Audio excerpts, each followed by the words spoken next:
guys, welcome back to another episode of Handlebar ASMR.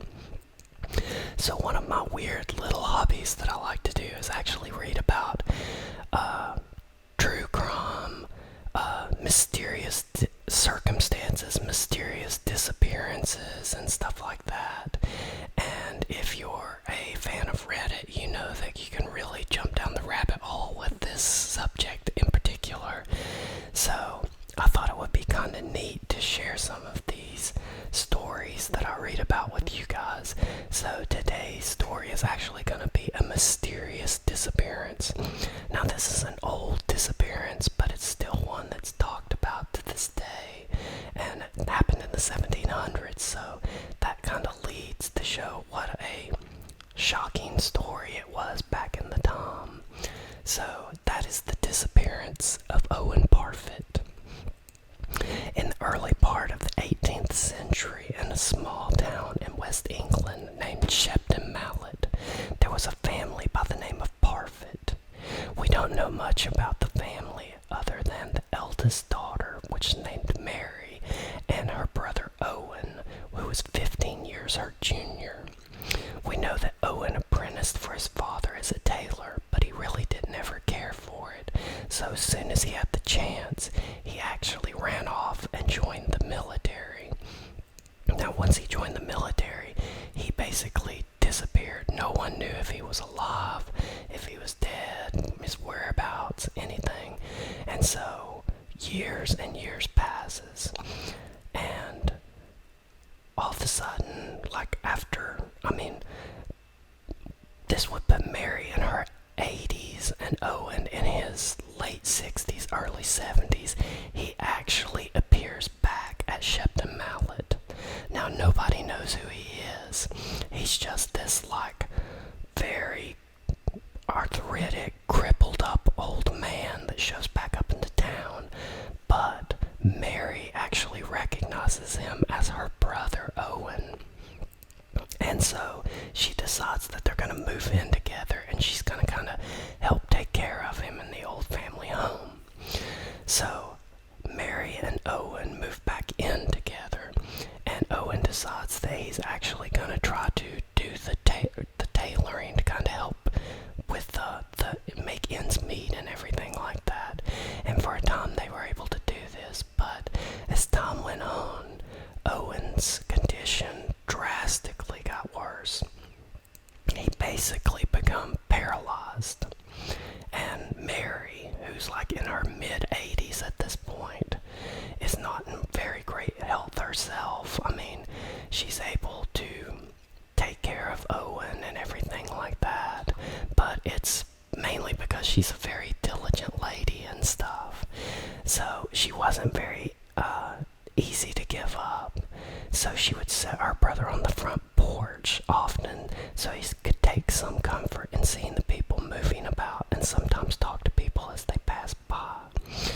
And the way she was able to kind of get him out on the front porch was it was customary for her to ask her neighbor, Susanna Shook, who lived about 50 yards away, to help her move Owen to the front porch on nights when it was nice.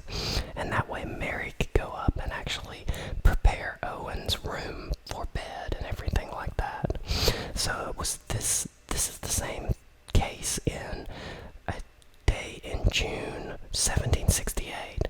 Owen was placed in his usual place wearing nothing but pajamas, but wrapped in a great old greatcoat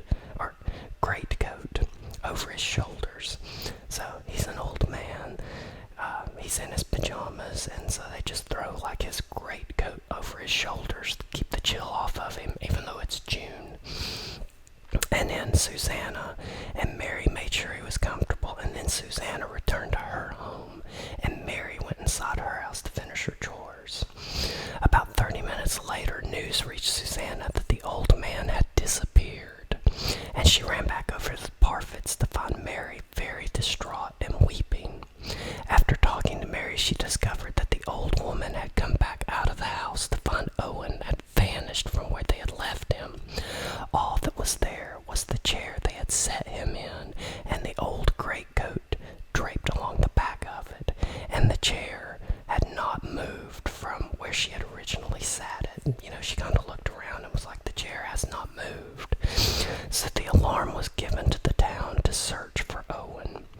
searched everywhere for him, even in unlikely places.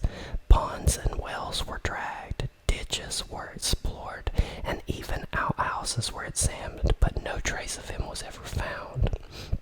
The search continued even through a massive thunderstorm and went on into the next night, and no one ever saw a trace of Owen again. Now, although no one had actually talked to Owen before the disappearance, besides Mary and Susanna, it was haymaking season in the town, so all the fields around this house were full of men doing the hay. And so it'd be very hard for somebody to just hoist an old man up and walk off with him without being seen, because this is in broad daylight. And then the other thing is, why would anybody want to abduct this old man? One, everybody in town knew that him and his sister were, he couldn't work, so they were basically poor. And he had pajamas on, didn't even have pockets to hold valuables or anything like that. So the general consensus of the town was, even though Owen wasn't known as a bad man, it must have been demons that came and picked him up and carried him off.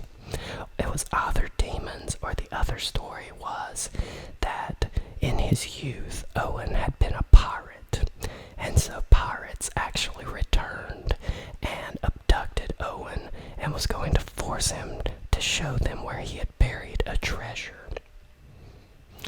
Old Town problems find an Old Town solution. And that's basically where everything was left for 50 years. But later, there was like a gentleman's group that was talking about the case and everything, and they were like, hey, years have passed, we can figure this out, let's see what we can do. So they actually went back to Shepton Mallet, and there wasn't really any kind of records of what had happened, because this is 1700s into the early 1800s that this is going on. And so basically they just kind of went around the town, and they actually found Susanna Shook, who was still alive, and they questioned her and asked her story, and it hadn't changed in 50 years. And the only person that actually ever contradicted Susanna's story was a man by the name of Jehoshaphat Stone, who swore that Mary Parfitt had assured him that she had come down the stairs after hearing a loud noise, and her brother was gone, and the chair was actually displaced. But when questioned a second time, Susanna declared that the chair was exactly as they had left it, and Mary never mentioned hearing a loud noise. So they actually kind of went into trying to figure things out, and one of the things they turned up was some bones. They found bones underneath a wall near the Parfitts' old cottage. So they're like, wow. But once the bones were examined, they actually found out they were a female's bones of a woman who had been murdered years after Owen's disappearance. So there's still nothing known to this day about the disappearance of Owen Parfitt. And there, of course, at the time he was shuffled away by demons. But that was pretty much all the explanation they could come up with, because even with people thinking back on it now, of course, Tom is one of the main enemies of any kind of case. The more time that goes, the harder it is to solve the crime and everything. And this is something from the 1700s. So one of the things that everyone wonders was Owen actually an invalid? Was he crippled? And so the gentleman at the time actually went around, and no one had seen Owen get up and walk for years. When he first got there, he could kind of shuffle around, but like after a couple of years, he didn't walk for years. So the general consensus was that he was actually crippled and he didn't get up and just kind of wander away. Secondly, the alarm was sounded pretty quickly. We're talking 30 minutes, and then the whole town is out looking for this guy. And from all accounts, they actually looked everywhere. I mean, they looked inside of outhouses for this old man, and not a trace was ever found of him. So, to this day, it's still a mystery. And that is the disappearance of Owen Parfitt. I hope you enjoyed this episode. If you did, give me some feedback, and I'll actually do some more episodes on mysterious disappearances because they're an interest to me. So I like sharing that kind of stuff with you. If you like the video, be sure to give it a like. And if you like my channel, give it a subscribe. I mean, that's the ultimate form of showing that you like my channel. And I really do appreciate it. And I know each and every person that does subscribe to my channel. So thanks again for watching this episode. And I hope to see you again for another episode of Handlebar ASMR. Subscribe. Subscribe. Subscribe.